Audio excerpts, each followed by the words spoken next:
आज लय मोठं जंगी नियोजन होतं बा. मी माझ्या मित्रांना पोहल्यानंतर ना अशी मोठी पार्टी दिली का नाही, ती पार्टी खाऊन ना गडीनं उरपाटी फुगले. व संध्याकाळी आम्ही आडळगावचे आपले माऊली व्लॉगर यांची पण ना गाठ घेतली. नमस्कार मंडळी, सगळ्यांना जय श्रीराम. आपलं वस्तीवरले प्लॉट ना नांगराचं काम चालू आहे बरं का. दादूभाई नांगरत होते, त्यानंतर आपण पण गेलो, थोडं रील वगैरे शूट करायची होती.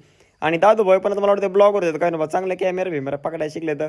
आणि लागला पाईपलाईनला घोडा मित्रांनो. आपण असे रील काढायचं, पाईपलाईन फोडून टाकली. आपली नांगरडी इतकी खोल असते की नाही, लोकांच्या फोडी तो पाईपलाईन माझी फोडी, त्यामुळे काही नाव ठेवायला विषयच नाही. त्यानंतर आमचे सगळे मित्रमंडळी जमले होते बरं का मित्रांनो. आम्ही ना उन्हाचा प्रादुर्भाव असल्यामुळे निवांत पोहतो बरं का रोज.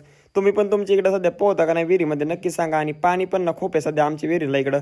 काही भरणे पण नाही राहिले. मग काय गड्यांनी कांदा लिंबू त्यात काकडी कोथिंबीर अजून काय असं 2-4 प्रकार ठेवले बरं का. लिंबू बिंबू पिळलं.